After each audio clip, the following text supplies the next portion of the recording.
जय हिंद मित्रों। महाभारत के युद्ध में भगवान श्री कृष्ण ने धर्म और न्याय के पक्ष में ही सभी निर्णय लिए, चाहे वो कर्ण से कवच व कुंडल लेने की योजना हो या फिर दुर्योधन को उसकी मां गांधारी के सामने निर्वस्त्र जाने देना। क्योंकि यदि कृष्ण ऐसा नहीं करते तो कहीं न कहीं कौरवों का हित होता, और यदि ऐसा होता तो पांडवों के साथ घोर अन्याय होता। पूरे युद्ध के समय भगवान श्री कृष्ण ने सबसे महत्वपूर्ण भूमिका निभाई, परंतु मित्रों, पौराणिक समय के सबसे शक्तिशाली चक्र सुदर्शन चक्र होने के बाद भी उन्होंने एक बार भी शस्त्र नहीं चलाए, क्योंकि वो जानते थे सुदर्शन चक्र का प्रयोग किया गया तो विपक्ष का विनाश निश्चित है, और भगवान श्री कृष्ण दोनों पक्षों को समान अवसर देना चाहते थे। दोस्तों, कहते हैं कि सुदर्शन चक्र का निर्माण भगवान विष्णु ने नहीं बल्कि भगवान शिव ने किया था। इसके निर्माण के बाद भगवान शिव ने चक्र को भगवान विष्णु को दिया था। इस संबंध में शिव पुराण के कोटि युद्ध संहिता में एक कथा का वर्णन है। जब दैत्यों का अत्याचार बढ़ गया तब सभी देवी देवता भगवान विष्णु के पास गए। फिर भगवान विष्णु ने कैलाश पर्वत जाकर भगवान शिव की विविध आराधना की। हजारों नाम से उनकी स्तुति करने लगे। प्रत्येक नाम पर एक कमल का फूल चढ़ाते थे। तब भगवान शिव ने विष्णु की परीक्षा लेने के लिए भगवान विष्णु के द्वारा लाए गए 1000 कमल के फूल में से एक कमल के फूल को छिपा दिए। एक फूल कम पाकर भगवान शिव ने उस फूल को ढूंढने लगे, लेकिन वो फूल नहीं मिला। तब भगवान विष्णु ने उस फूल की पूर्ति करने के लिए अपनी एक आंख निकालकर भगवान शिव को अर्पित कर दिए। भगवान विष्णु की भक्ति देखकर भगवान शिव बेहद प्रसन्न हुए और उन्होंने वरदान मांगने को कहा। तब भगवान विष्णु ने दैत्यों को समाप्त करने के लिए एक अजय शस्त्र का वरदान मांगे, जिसके बाद भगवान शिव जी ने भगवान विष्णु जी को सुदर्शन चक्र दिया।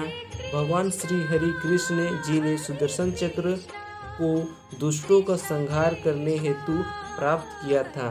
तत्पश्चात आवश्यकता पड़ने पर श्री हरि विष्णु जी ने माता पार्वती को दिया था, और तब द्वापर युग का समय आने पर यह सुदर्शन चक्र माता पार्वती जी की कृपा से भगवान श्री कृष्ण जी को प्राप्त हुआ। भगवान पुराण के अनुसार सुदर्शन चक्र मन की गति से चलने वाला विध्वंसक शस्त्र में से एक माना जाता है। इसे श्री कृष्ण द्वारा अधिक क्रोधित होने पर दुष्टों का संहार करने के लिए किया गया था। महाभारत में सुदर्शन चक्र के बारे में उल्लेख है कि अत्यंत शक्तिशाली चक्र में से एक शक्ति युक्त प्रक्षेपित किया गया धुआं के समान अत्यंत चमकदार वाला, जिसकी चमक 10,000 सूर्यों के चमक के बराबर थी। इसका अत्यंत वैभव स्तंभ उठा। ये वज्र के समान अज्ञात अस्त्र का साक्षात मृत्यु का एक दूत था, जिसने समस्त वंश को भस्म करके राख बना दिया। इसके शव इस प्रकार से जल गए थे कि मानो पहचानने योग्य नहीं था।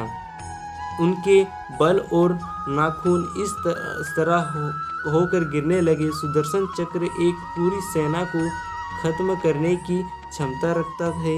सुदर्शन चक्र ब्रह्मास्त्र के समान ही अटूट था। हालांकि यह ब्रह्मास्त्र समान विध्वंसक नहीं था, लेकिन इसका प्रयोग अति आवश्यकता होने पर ही किया जाता था, क्योंकि एक बार छोड़े जाने पर दुश्मन को यह खत्म करके ही दम लेता था। दोस्तों, अब इसके निर्माण के पीछे कई अलग अलग मान्यताएं हैं। शिव पुराण के अनुसार सुदर्शन चक्र का निर्माण भगवान शिव ने किया था। शिव के भगवान विष्णु को श्रेष्ठ सृष्टि संचालन के लिए दिया गया था।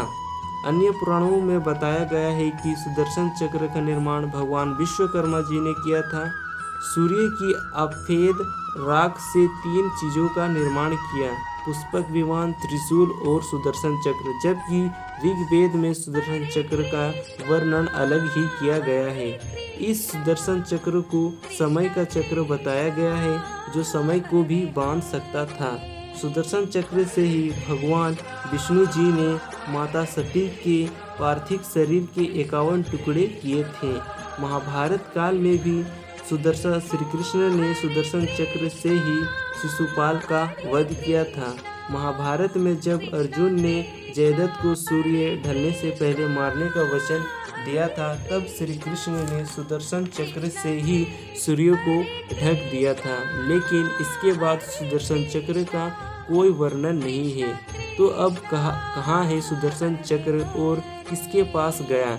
इसके उत्तर में भविष्य पुराण में एक उल्लेख मिलता है, जिसके अनुसार भगवान श्री कृष्ण के इस संसार से देह त्यागने व अदृश्य होने के पश्चात सुदर्शन चक्र उसी स्थान पर धरती में स्वतः ही गड़ गया। जब भगवान विष्णु कल की अवतार के रूप में पुनः इस संसार में आएंगे, तब वो सुदर्शन चक्र को पुनः धारण करेंगे।